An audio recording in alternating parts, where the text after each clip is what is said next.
चंगथांग development package के तहत insulated prefabricated huts को हाल ही में इनॉग्रेट किया गया था और उसकी चाबी मशरकी लद्दाख के मवेशी पालने वालों के हवाले की गई थी। न्यूज 18 लद्दाख के साथ बात करते हुए काउंसलर कॉन्चोक स्टेंजन और EC sheep husbandry Tashi Namgyal यागजी ने बताया कि 245 करोड़ रुपए का Changthang development package lieutenant governor R K. Mathur ने साल 2020 में जारी किया था। इसमें तालीम, टेलीकम्युनिकेशन, मवेशियों की जरूरियात वगैरह पूरा करना शामिल है। इसी ताशी नमगियाल यागजी ने कहा कि 150 हट्स मवेशी पालने वालों के हवाले किए गए। कॉन्चोक स्टेंजन ने चंगथांग डेवलपमेंट पैकेज के इब्तिदाई इकदाम के बारे में आगाह किया, जो 2014 से 15 में शुरू हुआ और 2020 में इसे मंजूरी मिल गई थी। एक सवाल का जवाब देते हुए काउंसलर कॉन्चोक स्टेंजन ने कहा कि मशरकी लद्दाख के खित्ते में मवेशियों की परवरिश सिक्योरिटी के नुक्ते नजर में एक अहम किरदार अदा कर रही है, जिसे हर सतह पर तलाश करने और फरोग देने की जरूरत है। बढ़ता हुआ चैलेंज यह है कि बहुत से लोग मवेशी पालना तर्क कर रहे हैं और आमदनी के जराये के तौर पर दूसरे मौके तलाश कर रहे हैं। इस शोबे को जिंदा रखने और फरोग देने और उनकी हौसला अफजाई के लिए हुकूमत ने पहले से तैयार शुदा झोंपड़ियों को तकसीम किया और अब भी मुख्तलिफ सरकारी स्कीमें मौजूद हैं।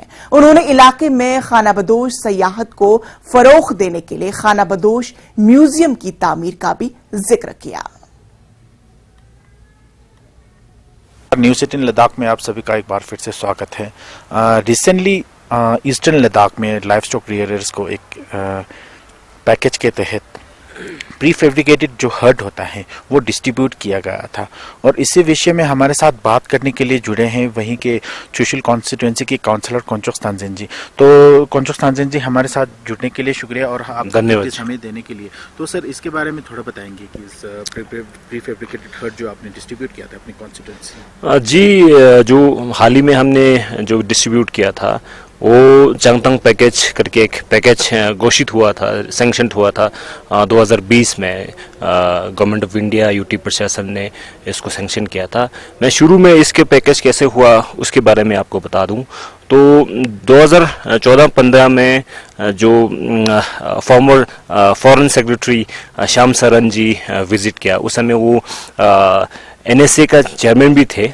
तो उन्होंने पूरा ग्राउंड जाके देखा और हमारे जितने भी रिप्रेजेंटेटिव है, ईस्टर्न लद्दाख के स्पेशली रिप्रेजेंटेटिव है, उनसे बात किया और ग्राउंड के रियलिटी को देखते हुए उन्होंने एक रिकमेंडेशन दिया गवर्नमेंट ऑफ इंडिया को कि ईस्टर्न लद्दाख में इस तरीके का जो एक पैकेज होना ज़रूरी है, ताकि उस जो ईस्टर्न लद्दाख में जितने भी बैठे हुए लोग हैं, काफ़ी हर सेक्टर में जो है पीछे हैं, उसको अपलिफ्ट करने के लिए, उसको इम्पोर्टेंट देने के लिए और उसको अपग्रेड करने के लिए एक ऐसा पैकेज होना ज़रूरी है करके उन्होंने रिकमेंडेशन किया।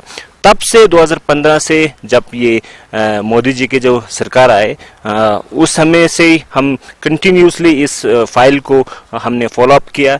स्टेट लेवल पे जब इस फाइल JNK में था, वहाँ पे भी हमने फॉलोअप किया, सेंटर में भी हमने फॉलोअप किया। ये स्पेशली बॉर्डर एरिया के लिए था, बॉर्डर के जो फास्ट गांव है जहाँ है उनके लिए स्पेशली था, क्योंकि आप देखिए खाली ये शिप हस्बेंड्री डिपार्टमेंट और एनिमल हस्बेंड्री डिपार्टमेंट की बात नहीं है। Education department, health department, agriculture department, power department, हर जगह जो हर सेक्टर जो है मतलब अपलिफ्ट करने के लिए ये पैकेज था। एक कॉम्प्रिहेंसिव प्रोजेक्ट था। इसका शुरू में इसका बजट जो है 6500 करोड़ था और उसको 3 साल में एग्जीक्यूट करने का था, लेकिन काफ़ी टाइम लगा। जब इस वॉयल JNK में था तो इस प्रोजेक्ट को पास बिल्कुल नहीं किया, क्योंकि JNK गवर्नमेंट से भी इसको एक क्लियरेंस मिलना ज़रूरी होता था। तो उन्होंने कम से कम 7-8 महीना जो है उन्होंने रोक के रखा। उन्होंने ये कहा कि गुजर और बगरवल को भी ऐसा एक प्रोजेक्ट गवर्नमेंट ऑफ इंडिया देना चाहिए करके उन्होंने रुक के रखा। तो उस समय जब हमारे मंत्री थे दोरजे लगरुक जी थे, उन्होंने काफ़ी ज़्यादा इसमें योगदान रहा है और former member of parliament Shri Thupstan ji ने शुरू से ही इस प्रोजेक्ट में जुड़े हैं, तो उनका बहुत ज़्यादा कॉन्ट्रीब्यूशन है। तो जब सैंक्शन हुआ, जमयांग जी है जो अभी के मेंबर पार्लियामेंट है, उन सब के सहयोग से ये प्रोजेक्ट जो है, ये पैकेज जो है हमें सैंक्शन मिला 2020 में। तो एलजी साहब खुद जाके चंगतंग जाके इसका इनॉग्रेशन किया और इससे बिल्कुल फर्क पड़ेगा, क्योंकि हम देख रहे हैं कि काफ़ी चीज़ें में अभी भी हम पीछे हैं। और हाल ही में जो हमने जो प्रीफैब हार्ट दिया वो स्पेशली नोमैड्स जिद्द भी है, क्योंकि ईस्टर्न लद्दाख आपको पता है कि मैक्सिमम जो शेफर्ड है, जो लाइफ स्टॉक के साथ लोग जुड़े हुए हैं, उनको दिया है, उनको इनकरेज करने के लिए दिया है। क्योंकि हम सबको पता है कि आज की दौर में हर कोई माइग्रेट कर रहा है, हर कोई दूसरे जो सोर्स ऑफ इनकम के लिए लोग निकल रहे हैं, घर से निकल रहे हैं। और हमारे जितने भी युवा जो पीढ़ी है और यूथ जो यंगर जनरेशन है, वो उस काम को कंटिन्यू नहीं करना चाह रहा था। तो उसको इनकरेज करने के लिए और उनको एक फैसिलिटीज देने के लिए सरकार ने ये जो कल का जो प्रीफैब जो है वो दिया, क्योंकि विंटर के मुश्किल समय में भी वो लोग जो है टेंट में रहते हैं। तो उसको थोड़ा सा दूर करने के लिए, थोड़ा सा कंफर्टेबल फील करने के लिए ये प्रीफैब जो है सोलराइज है। पहले हमने घर देने का सोचा था, लेकिन घर बनने में काफ़ी ज़्यादा टाइम लग रहा था, तो इसको मास लेवल पे प्रीफैब वो भी सोलराइज और टफन ग्लाजिंग, डबल ग्लाजिंग करके साउथ फेसिंग करके वो हमने डिस्ट्रीब्यूट किया। उससे थोड़ा बहुत जो है जितने भी नोमैड्स है वो हार्ड लाइफ है, तो उसको थोड़ा सा राहत मिलेगा। ये शिप हस्बेंड्री डिपार्टमेंट और एनिमल हस्बेंड्री डिपार्टमेंट की ओर से सोशल कॉन्स्टिट्यूंसी, स्पेशली मेरी कॉन्स्टिट्यूंसी में कम से कम 85 घर जो है हमने फर्स्ट फेज में हमने डिस्ट्रीब्यूट किया। ये हमारा एक्चुअली चंगथांग डेवलपमेंट पैकेज करके 245 करोड़ जो 2020 को ऑनरेबल एलजी साहिब लेफ्टिनेंट गवर्नर जी ने वहाँ पे लॉन्च किया था न्यूमा में। उस टाइम हमारा सारे स्टेक होल्डर्स रिप्रेजेंटेटिव वहाँ पे मौजूद थे। तो इन चीज़ों को मद्देनज़र में रखते हुए अभी जो कल हमारा जो लास्ट ईयर हमने बहुत सारे कोशिश किए थे कि हम ज़्यादा से ज़्यादा हम जितने भी हमारा वहाँ पे लाइफ स्टॉक को लेकर वहाँ पे चंगथांग के लोग चलते हैं अलग अलग जगहों पे, तो हमने इसको किस तरह से हमारा जो एक विजन रहा है कि उसका लाइफ स्टाइल थोड़ा सा हम किस तरह से इजी वे हम करेंगे। तो इन चीज़ों को हमने ध्यान में रखकर कल जो हमारा वैसे कोशिश तो पूरा 300 की आसपास है पूरा, लेकिन इस मतलब हमारा जो ट्राफ्ट टेरेन को लेते हुए करीब 150 की करीब हम sheep husbandry department, animal husbandry department दोनों के द्वारा हमने लोगों को दिए थे। अब हम आने वाले इस 2023 को हम फिर से 150 इस तरह की इंसुलेटेड हाउसेस हम अलग अलग जगह पे न्यूमा हो, दुर्बुक सब डिवीजन हो, दोनों सब डिवीजन को हम ये लाइफ स्टॉक के बेसिस पे हम देते आ रहे हैं जी।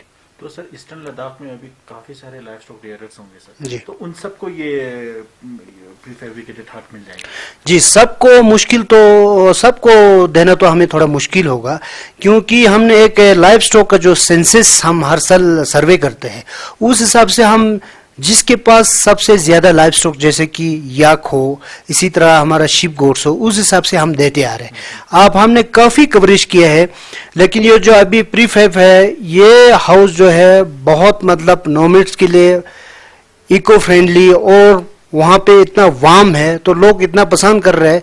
तो एक मतलब हाउस को करीब 12 से 14 लाख के खर्च है।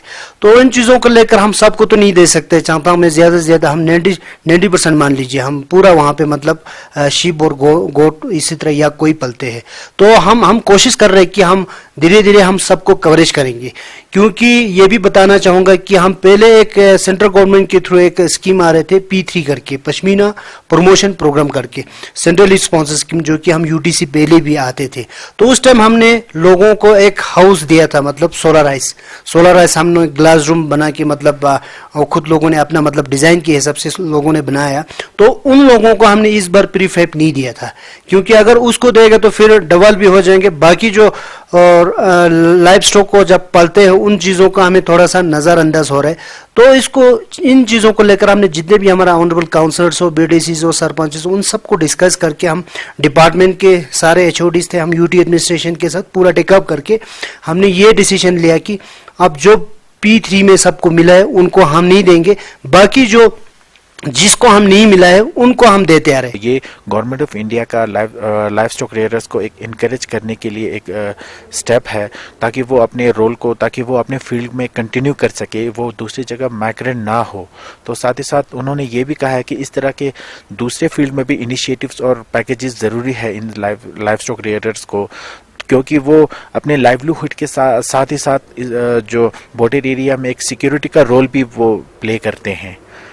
कैमरामैन निसार हुसैन के साथ मैं जिगमेत, न्यूज़ 18 लद्दाख के लिए लेह से।